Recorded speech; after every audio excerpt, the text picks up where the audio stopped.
Hey, what's up everyone, known as Geeks. I'm going to be showing you how to take off the top trim on a 04 to 07 Scion XB and how to remove the center console.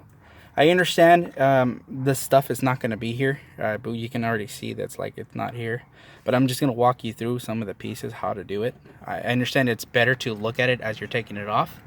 But I've been here for like about 4 hours, and there's really isn't actual places that tell you how to remove all this, what steps to take, and so on. I actually look at different places that show you how to take, like, oh yeah, if you want to replace your dash cover brake, all you got to do is just do this and that and that. But they don't actually tell you the actual little tiny things. The first thing we need to take off is, of course, the center console, where you're, as they say it, but I don't think this is actually called a console, or I guess you can call it a console, but center trim console or whatever. So it's going to look like this, right? Well, not really like this, but you can get the picture. Right where your knob is at, these two knobs, they're going to have little bolts or screws. These two screws, you just take them off. Once you take them off, you can use your little Phillips or flathead. You can put it down here and stick it on the edge and just kind of pull it up and pop it off, or you can just use brute strength and just takes it off. That's what the actual connector is right there. That connector, it just literally comes off. It's very easy. If you don't have that much strength in your arms, you're sick or something, whatever. I don't know why you would be doing this while you're sick, but whatever, Bree, do whatever you want. Just pull one off, and then you can just pull, just like, if you can put your hand under here and just pop it off, and it comes off. It won't break that easy because it's very tough plastic. Let me show you how tough it is. I think it's not adjusting automatically. So, see how far I'm bending it? It's not breaking. That's because it's very good plastic. And shoot, one of these cars almost got into an accident here because one guy couldn't wait. Some of these people are just ridiculous. Anyways, so once you go from there, you're gonna see these right here, these little connectors. They're gonna be connected to these adapters. Now, in order to take these off, you can push down right here in the center, right where that hole's at. You push down and you just pull it out.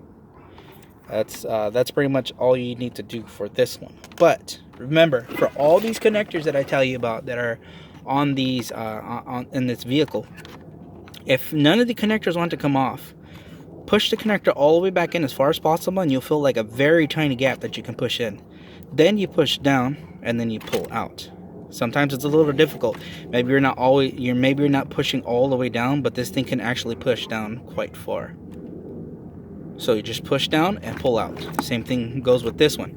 You don't push down right here at this spot, okay? You push down right here. This is where the plastic is lighter, or this is where the plastic has less resistance to it. Same thing goes with this one, okay? Once you pull those off, take them off and set it to the side. Now after that, you want to take these screws off. This one, and this one right here, okay? And then from there, you want to take your instrument cluster panel off, which is this whole thing, this plastic right here with the speedometer at. Now, this speedometer has one screw on it.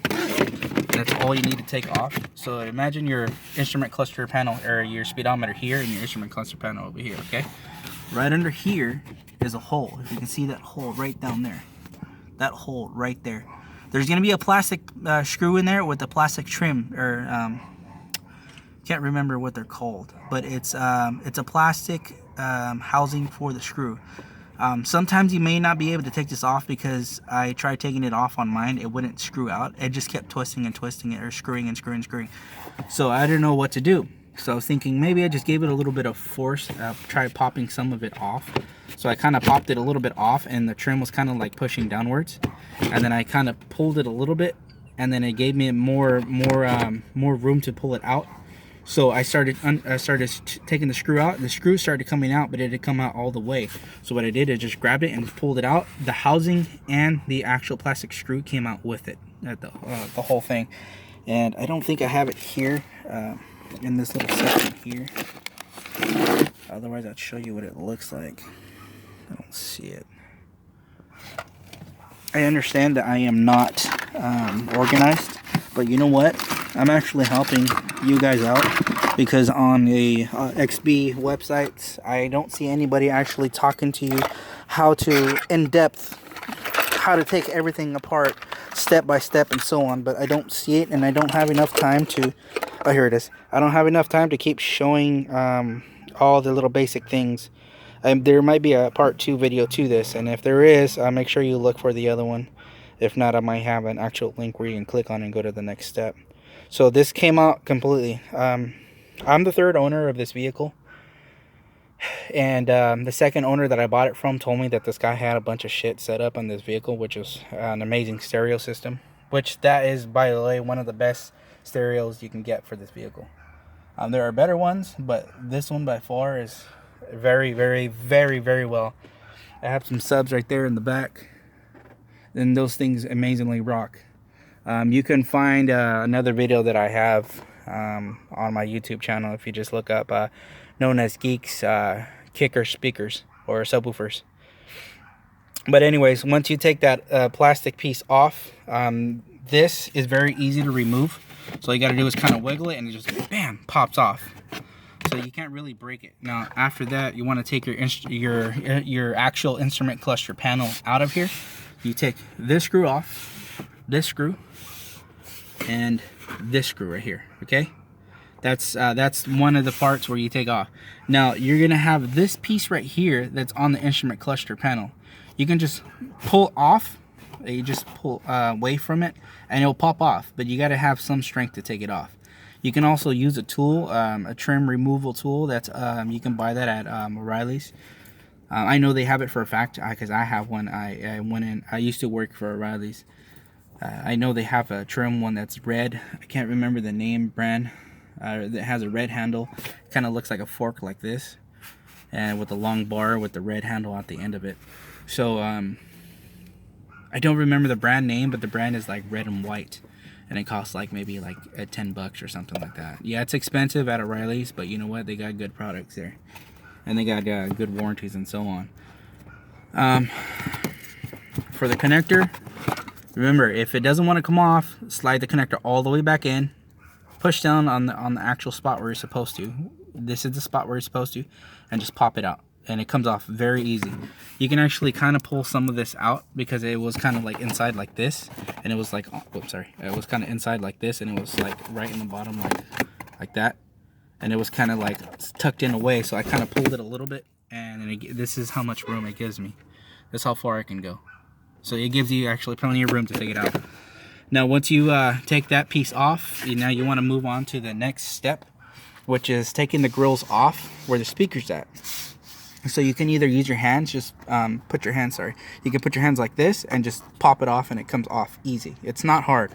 Or you can use a flathead and you can just pop it right here on the side and pick it up. But I'd rather not do that, because if you're really precious about your car not having like dents, scratches and so on, you just I don't recommend using that tool. But if you want to, that's up to you. If you got cash to buy another one, that's up to you, man, or whatever, chica. So you just pop it up like that, and then you're going to have your little tweeter. You might have the actual old school design that first originally came with this vehicle, which is just a small tweeter. You take the screw off from here, screw here, and then a screw here. And then you're going to have your connector, which you just pull the connectors off, and then you're done.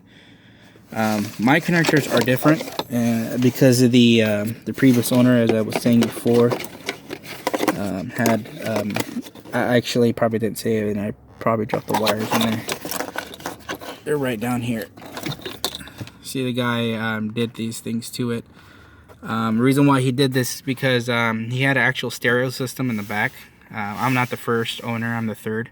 The second owner I bought it off of told me that he had a bunch of 6x9s in the back, like big old 15s or something like that.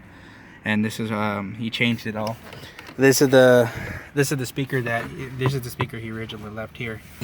I'm gonna have to make a part 2 of this video, so make sure to check back on the part 2.